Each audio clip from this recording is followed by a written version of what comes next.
पड़ोसी देश नेपाल में लोकतंत्र के खिलाफ आंदोलन चल रहा है। बड़ी संख्या में लोग सड़कों पर उतरकर ये मांग कर रहे हैं कि नेपाल में लोकतंत्र खत्म करके वापस से राजशाही की स्थापना कर देनी चाहिए। जानकारी के मुताबिक आंदोलन लंबे समय से चल रहा है, लेकिन 9 अप्रैल को यहाँ कुछ ऐसा हुआ जिससे दुनिया भर में सुर्खियां बटोरी। जानकारी के मुताबिक मंगलवार 9 अप्रैल को नेपाल की राजधानी काठमांडू में सैकड़ों प्रदर्शनकारी राजशाही वापस लाने की मांग कर रहे थे।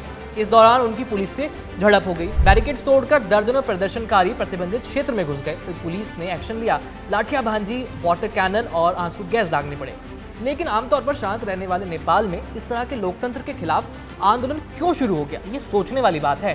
तो आज हम इस वीडियो में आपको इसी के बारे में विस्तार से बताएंगे। शुरुआत करते हैं ये जानने से कि नेपाल के लोग आखिर लोकतंत्र के खिलाफ क्यों हैं। दरअसल नेपाल की संसद में 5वीं सबसे बड़ी पार्टी है राष्ट्रीय प्रजातंत्र पार्टी यानी आरपीपी। आरपीपी एक दक्षिणपंथी पार्टी है जो राजशाही का समर्थन करती है। लोकतंत्र के खिलाफ जो आंदोलन चल रहा है फिलहाल, उसे खड़ा करने में इनका बड़ा योगदान है और हालिया प्रदर्शन भी इन्हीं के द्वारा आयोजित किए गए। अपने कार्यकर्ताओं के साथ आरपीपी ने राजधानी में मार्च किया, नारे लगाए, गणतंत्र के खात्मे और राजशाही की वापसी की गुहार लगाई। इन्हें रोकने के लिए पुलिस ने लाठीचार्ज कर दिया। इस दौरान आरपीपी के कई कार्यकर्ता घायल हो गए। अब आरपीपी पुलिस की इस कार्रवाई के खिलाफ उप प्रधानमंत्री और गृह मंत्री रबी लमिछाने के इस्तीफे की मांग कर रही है। आपको बता दें कि एक शाही हत्याकांड की वजह से नेपाल में राजशाही का खात्मा हो गया था। लेकिन ये कहानी इतनी सिंपल भी नहीं है। नेपाल में राजशाही कैसे खत्म हुई, इसको समझने के लिए हमें समय में थोड़ा सा पीछे जाना पड़ेगा। वैसे तो नेपाल में हजारों सालों से राजाओं का राज रहा है। इसके बहुत प्राचीन संकेत मिलते हैं 7वीं शताब्दी ईसा पूर्व के, जब नेपाल में किरात वंश का शासन हुआ करता था। लेकिन बात करें आज के नेपाल की, तो ये पिक्चर में आया 18वीं शताब्दी में। करीब 300 साल पहले नेपाल 7 छोटे छोटे प्रांतों में बटा हुआ था और सभी पर अलग अलग राजाओं और राजवंशों का राज था। फिर एक दिन गोरखा साम्राज्य के राजा पृथ्वी नारायण शाह ने एक अभियान शुरू किया पूरे क्षेत्र के अलग अलग छोटे छोटे राज्यों और रियासतों को एकजुट करने का। पृथ्वी नारायण शाह अपने घोड़े पर निकल पड़े। रास्ते में उन्हें जिन जिन राज्यों और प्रांतों में जीत मिली, उसी से आज का नेपाल बना है। फिर आया साल 1768, जब पृथ्वी नारायण शाह ने शाह राजवंश की स्थापना की।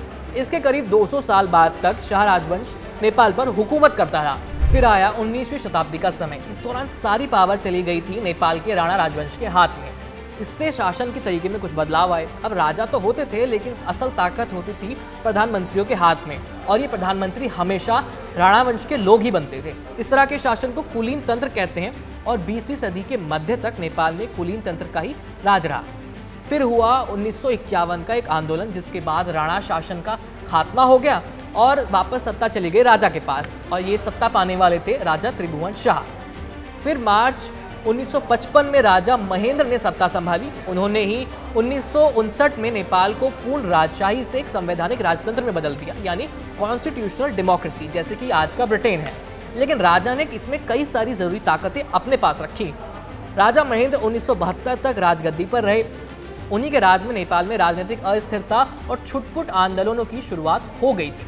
धीरे धीरे ये आंदोलन बढ़ते गए और नेपाल की जनता में राजशाही के खिलाफ भाव पैदा होने शुरू हो गए, खासकर गांव की जनता में, जो गरीबी और गैर बराबरी से जूझ रही थी। अब लोग राजतंत्र को भ्रष्ट और जवाब न देने वाले प्रशासन के तौर पर देखने लगे। इस वजह से पड़ोसी देश चीन की माओवादी विचारधारा नेपाल में हवा पाने लगी। माओवादी विचारधारा वाले लोगों ने नेपाल में नेपाली कम्युनिस्ट पार्टी का गठन किया और सत्ता के खिलाफ मोर्चा खोल दिया। इनका सिर्फ एक ही मकसद था कि राजतंत्र को किसी भी तरह से हटाया जाए और नेपाल को चीन की तरह ही एक कम्युनिस्ट देश बनाया जाए। फिर आता है 1996 के 13 फरवरी का दिन। इस दिन नेपाली कम्युनिस्ट पार्टी के लोगों ने गवई इलाके में स्थित पुलिस स्टेशन और सरकारी इमारतों पर हमला बोल दिया। ये पूरी लड़ाई गुरिल्ला रणनीति के तहत लड़ी जा रही थी। कम्युनिस्ट पार्टी और राजशाही के बीच चल रहे इस संघर्ष की कीमत आम लोगों ने चुकाई। जैसे जैसे संघर्ष बढ़ता गया, नेपाली सरकार ने अपना रुख कड़ा कर दिया। इससे विद्रोह को और ज्यादा ईंधन मिल गया और साल 2000 तक विद्रोह अपने चरम पर पहुंच गया था। इसके बाद कुछ ऐसा हुआ जो नेपाल की राजशाही के लिए ताबूत में आखिरी कील साबित हुआ, और ये था शाही हत्याकांड। यह हत्याकांड हुआ था 1 जून 2001 को। उस रोज नेपाल के शाही राजमहल, जो कि नारायण हिती पैलेस है, इसमें एक पार्टी आयोजित की गई। पार्टी का आयोजन किया था युवराज दीपेंद्र शाह ने। शाम करीब 7:30 बजे युवराज दीपेंद्र पार्टी में पहुंचे, कुछ देर शराब पी और फिर कहीं चले गए। इस दौरान वहां नेपाल के राजा वीरेंद्र शाह, उनकी पत्नी और युवराज दीपेंद्र की मां महारानी ऐश्वर्या और राज परिवार के दूसरे लोग पार्टी में आ चुके थे। कुछ देर बाद युवराज दीपेंद्र वापस पार्टी में आए, लेकिन इस बार उनके पास 3 बंदूकें थी। एक 9 mm की पिस्टल, एक MP5 के सबमशीन गन और एक कोल्ट M16 राइफल। दीपेंद्र ने पार्टी में मौजूद सभी लोगों पर ताबड़तोड़ गोलियां चलानी शुरू कर दी। इस जानलेवा हमले में उनके पिता और नेपाल के राजा वीरेंद्र शाह को कई गोलियां लगी और उनकी मौत हो गई। दीपेंद्र ने अपनी मां रानी ऐश्वर्या के सिर पर गोली मारी, जिससे उनकी मौके पर ही मौत हो गई। इसके अलावा राज परिवार के कुल 8 लोगों की हत्या की गई थी इस फायरिंग के दौरान। युवराज दीपेंद्र ने अपने छोटे भाई निरंजन और बहन श्रुति को भी नहीं छोड़ा। कुल 2.5 मिनट के अंदर पूरा शाही खानदान खत्म हो गया। दीपेंद्र ने इसके बाद खुद को भी गोली मार ली, लेकिन वो तुरंत नहीं मरे। नेपाल नरेश वीरेंद्र की मौत के बाद अब वो नेपाल के अगले राजा बन गए थे और 3 दिन तक उनका इलाज चला, लेकिन वो बच नहीं पाए। उनकी इलाज के दौरान मौत हो गई। इसके बाद राजा वीरेंद्र के छोटे भाई ज्ञानेंद्र को नेपाल का राजा बनाया गया। युवराज दीपेंद्र के इस कदम के पीछे क्या वजह थी ये तो पता नहीं चल पाया, लेकिन ऐसा कहा जाता है कि उन्हें ग्वालियर के सिंधिया राज परिवार से ताल्लुक रखने वाली एक लड़की पसंद थी, लेकिन उनका परिवार उनकी इस पसंद के खिलाफ था और इसी वजह से उन्होंने ऐसा बड़ा कदम उठाया। इस त्रासदी से देश शोक में और अस्थिरता में डूब गया। इस हत्याकांड के करीब 5 साल बाद था साल 2006 में पीपल्स मूवमेंट का वो आंदोलन जो बहुत चर्चित हुआ। इसका असर ये हुआ कि न सिर्फ राजा ज्ञानेंद्र शाह को संसद बहाल करनी पड़ी, बल्कि अपनी गद्दी भी छोड़नी पड़ी। घटनाक्रम के 14 महीने बाद साल 2008 में नेपाल एक संघीय लोकतांत्रिक गणराज्य बन गया। नेपाल की संविधान सभा ने आधिकारिक तौर पर सदियों पुरानी हिंदू राजशाही को खत्म करके नेपाल को एक धर्मनिरपेक्ष राज्य घोषित कर दिया।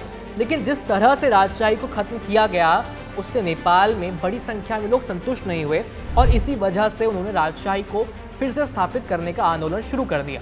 जब नेपाल में जन आंदोलन चल रहा था, उस वक्त भारत में प्रधानमंत्री मनमोहन सिंह का शासन था और प्रधानमंत्री मनमोहन सिंह ने डॉक्टर करण सिंह को अपना विशेष दूत बनाकर नेपाल भेजा। उस दौरान डॉक्टर करण सिंह ने जो कुछ इंटरव्यूज दिए, उससे ये इशारा मिलता है कि तत्कालीन भारत सरकार नेपाल में राजशाही के खिलाफ थी और बहुदलीय लोकतंत्र के पक्ष में थी। और जब ज्ञानेंद्र ने राजनीतिक पार्टियों को सत्ता सौंपी, उस वक्त आंदोलन के नेता थे जेपी कोइराला, जो कि प्रधानमंत्री चुने गए। कोइराला ने प्रतिनिधि सभा को दोबारा से स्थापित करके और ये अपनी पहली मीटिंग में ये आदेश दे दिया कि राजतंत्र को खत्म कर देंगे।